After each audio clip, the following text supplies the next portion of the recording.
I know 2025 hasn't ended yet, but this might be the best magnetic keyboard this year because it's gonna be very hard to beat. Let's go ahead and check it out.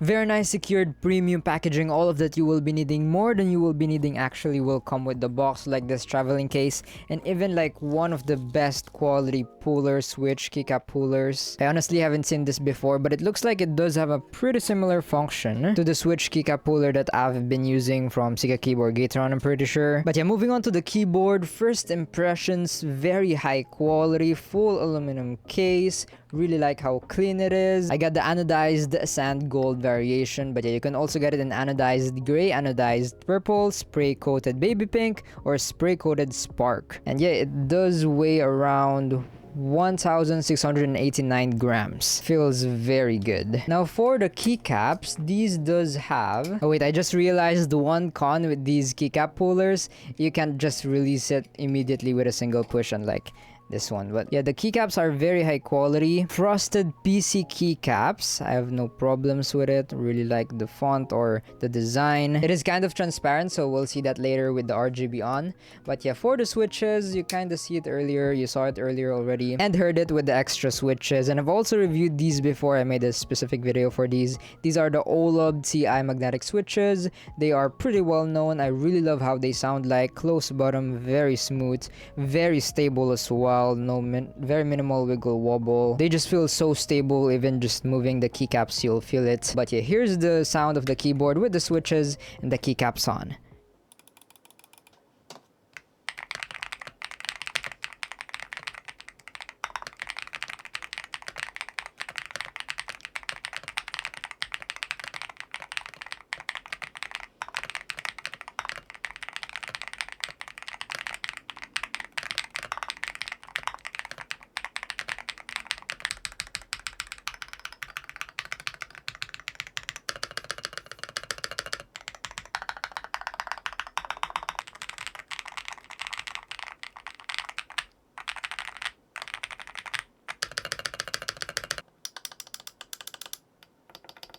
This is probably my new favorite sounding magnetic keyboard. Did you guys hear that?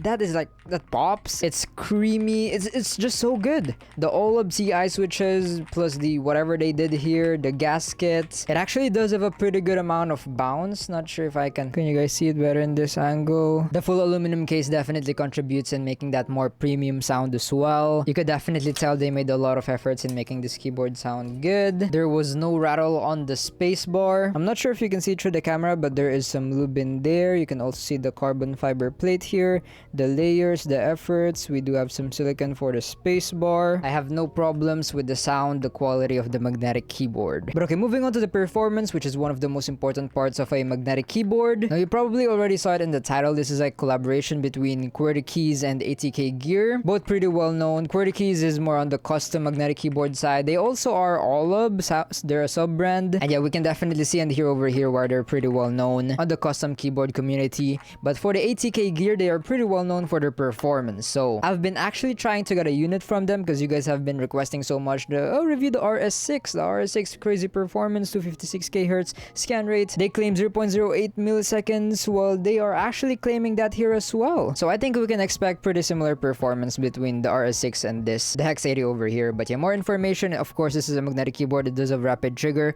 It apparently has a 0.0 0.001 millimeter step sensitivity on extreme mode. That is smaller than 0.005 millimeters, by the way, which is the lowest I have tried so far. Does have 8000 Hz polling rate, 32K all key scanning rate, and 256K per key scan rate. It will also apparently have features like SOCD, DKS mods up toggle key that we're gonna be checking out more in its web-based software. So without further ado, let's go ahead and plug this keyboard in and see its RGB. Look at that. It's so vibrant. You can see through the keycaps. I mean, it is see-through as I told you. And look at this. That looks so cool, bro. And yeah, these are buttons. I'm pretty sure this changes the RGB, yeah, in the backlight. And then this one below here changes these RGB. Very cool. And I'm pretty sure this one changes profiles that we're going to be checking out more later. But yeah, I don't have any problems with the RGB. Very vibrant, very nice. Anyways, I have the official ATK website over here. Just go to ATK Hub. We can access the online web-based software or download the hub if you want. But yeah, we're going to do the online. And yeah, this is how you access the web-based software. Pretty easy. Just pair it, Hex80, connect it. And here we are. I kinda messed with the settings already, but yeah, as you can see, we can remap the keys immediately over here. Very customizable. We can access the device here, the firmware tools if we want to upgrade. By the way, I already upgraded the firmware of this keyboard. It is pretty easy. I didn't have to download anything. You can do an online upgrade. I'm pretty sure I did it here though on the other settings. But yeah, we also have tools where we can use. And just as you can see, we do have 3 different profiles that I'm pretty sure we can customize. So 3 different customizable profiles over here that we can switch pretty easily between just by clicking this little button over here. As you can see, if I click that, switches the profile. And now we're on the custom. Very nice and easy, especially if you want to, let's say, type and your gaming settings is too sensitive for you. We can also import, export, create new profiles, have settings over here, light theme, dark theme. If your language is not translated well, you can switch that over here. And yeah, that's gonna be it for the remap tab. Moving on to lighting settings. As you can see, we're already on the max brightness. We do have a lot of different effects that we can also switch with this single button on the keyboard. But yeah, if you don't want any of those, we can also customize our own. So like, I don't know, make that red. Yeah, pretty cool. But I'm pretty satisfied with the, was it the vortex? Yeah, Christmas. I like how colorful it is. But yeah, we can also increase the speed if we want. And then we can also change the logo. Or what it means is these guys. That again, we can easily change with this little button already. Yeah, you can also just turn it off if you don't want it. Anyways, that's gonna be it for the lighting settings. Moving on to the performance settings. We do have some presets that we can choose from. Aspas, Champion preset, Demon 1, Spring, and Do Not Use presets. So if you want to make your own, which is what I did over here. I'm not gonna go into too much details on my reasons because I already made a separate video about that. But yeah, I do have my WASD and spacebar and left shift or left control key on very sensitive settings. And yes, you can go down to as low as 0.05 millimeters for the trigger point, and then for the rapid trigger or fast trigger, it's gonna be 0.005 millimeters. And we can also set some dead zones, which I do recommend, especially if you're experiencing accidental activations. These keys are pretty stable as well, so I did set mine to 0.05 millimeters, and I didn't really experience any accidental activations or deactivations. But if you do, make sure you increase this. But yes, I mentioned earlier, it does have a 0.001 millimeter step actuation like accuracy. As you can see now, it's on 0.006. So you can adjust that by 0.001, which is crazy sensitive, and I doubt you'll notice any difference. But hey, it's always good to have that accuracy.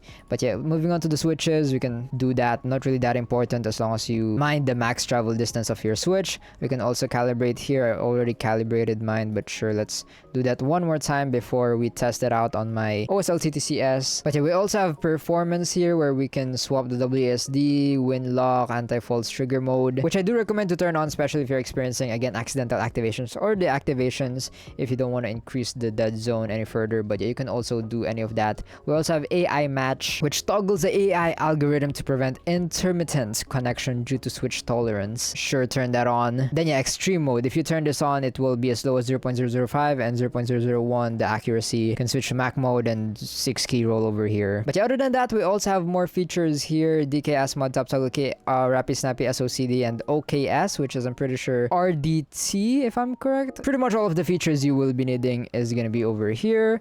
And then we can also set macro settings, other settings again where you can update, restore factory settings, and change this if you'd like. Not really a big deal, but yeah, that's gonna be it for the software. Very easy to access, very straightforward. I do like it, easy to understand, has all of the features. I really like it. But okay, now let's go and test it out in Keyboard Inspector. And I actually didn't see any ways to change the polling rate in the software, but I'm guessing it's just set to the highest polling rate, 8000 Hertz. So let's see that. Here are the results for those interested. Yep, pretty accurate, 8000 Hertz polling rate, as you can see over here. No problems with that. Now moving on to the OSLTT CS. I'm also not gonna go to too much details on how this latency testing tool works, since I already made a separate video about that. But what it pretty much does is it measures the time between when the keycap comes into contact and when the keyboard actually sends the signal to the computer. So let's test this out.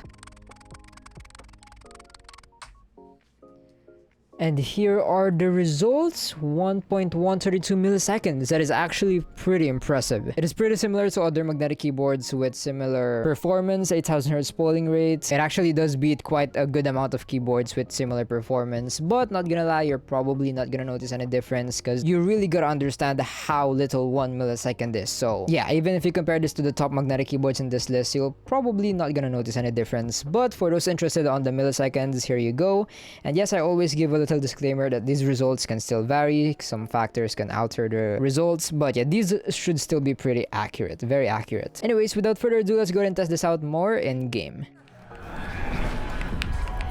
Indeed, they will. Nice one, man. Yeah, just play for Eclipse mix. Just go for it. Don't give a give me a bunch of guns. I mean, lapi. One enemy remaining. My ult's ready. Spike here, guys. Spike down. Attacker spawn. I got spike, guys. Wow. One enemy remaining. Nice. Mid. No, that's full. Enemy remaining. Are we? Is it? No, that's full. Nice. You want smoke? Top high. What the? Inside. One enemy remaining. Inside last. Nice. I just shot. Two bullet. Spike, We have your left, we have your left. Alright, show. Surprise. Is there a gun? I one way yellow. Oh yeah. Oh, I helped him. My bad. Scanning ahead. One enemy remaining. Nice. Wow. Killjoy, look at cross. Flashing. One enemy remaining. Set. Nice one, Max. Now, as you saw from my gameplay, it didn't hold me back when I was gaming. I was able to perform my best. Really nice experience gaming with it. All of the features worked. It was very responsive. You also saw the latency tests. Definitely won't hold you back. All of the features worked. The rapid trigger, as soon as I lift up the keys, it does deactivate. As soon as I press, it does activate as well. Definitely an amazing magnetic keyboard for gaming. Now, other than gaming, you also heard it when I was typing with it. It has all of the keys that you will be needing as well. And again, with this quick switch profile feature, it's just so easy to switch from your typing profile, office profile, productivity to gaming. But yeah, even though I was on my gaming profile, I didn't really encounter any double clickings on the spacebar, even though it was on pretty sensitive settings. It's just an amazing magnetic keyboard, not just for gaming, but also for your productivity, daily use, browsing the internet, whatever you want to use it for. And bro, it just sounds so good. Again, I'm not gonna take it back. It's probably my most favorite sounding magnetic keyboard this year. It's creamy, pop, has a bit of talk. I can listen to this all day. The gasket is also pretty bouncy. I think this is probably one of the most bounciest gaskets I've tried on a magnetic keyboard. The A75 Ultra doesn't really count because it's actually the whole case that makes it bounce. I'm pretty sure this is the gasket, definitely. But yeah, just been having an amazing overall experience with it so far. So, would I recommend it? And do I think it's worth it? Well, let's talk about the price. It will apparently have an MSRP price of $249 at QwertyKeys.com, but it will have a launch week special price of only $209. And I'm not sure if I'm gonna have a discount code, but if I ever do, I will put it on the screen. I do have one for ATK, but I'm not sure if they're gonna sell this on the official ATK website. If they do, you can use my discount code MIGSS for some more discount. But for the QwertyKeys.com website, I'm not 100% sure if I'm gonna have a discount code, but I will be putting it in the description if I do ever have one, so that you can get it for a more even cheaper price. But yeah, let's say $209 for the week special price, launch week special price. I think that is definitely worth it, especially for the sound, the quality, the performance, all of the features you're getting here. It's just for $209, this is pretty crazy. I know that is not a budget price, but if you're gonna look at other $209 or around that price range keyboards, this is very impressive, very worth it, amazing value for the price. But if you're gonna be buying it for $249, let's say the launch week special price is over, for $249, not gonna lie, I think it is still worth it. Again, comparing it to one of the most famous 80% magnetic keyboards, probably the Wooting ATHE, let's say, this is gonna be cheaper on MSRP, because the Wooting ATHE with the aluminum or zinc alloy case, it's around $300. I did buy one before, but yeah, this one, $249. And again, totally be personal preference, but personally, this is probably the best sounding magnetic keyboard I've tried. Yes, better than the Wooting ATHE personally. So for the $249 MSRP, I think it is worth it. And of course, if you can get it for even lower, so the launch week special price, $209, definitely even more worth it. I would recommend it. Again, I think this keyboard is going to be very hard to beat in that price range, and it might even be the best magnetic keyboard of 2025. Who knows? We'll see how the other competitions will beat this magnetic keyboard. Pretty excited. But yeah, I'll be putting it first link in the description if you're interested. If I have a discount code, again, I'll be including it in the description as well before the link. And I'm not sure if I will have an affiliate link, but if I do, I will also put that there. And I would really appreciate it if you can use that when buying this keyboard or anything from those stores in the description. It would really support me and the channel a lot. But yeah, I also want to give a little disclaimer that this keyboard is sent to me by QwertyKeys, but that won't change my review. Everything that you've been hearing me say about this keyboard are all my honest opinions and review. And I'm sorry if it's a bit noisy in the background, it's kinda raining a lot here in the Philippines. But I pray and hope that this video helped you in some way. I'll go and see you guys in the next one. Don't forget to stay grateful, and remember, Jesus loves you. Bye bye.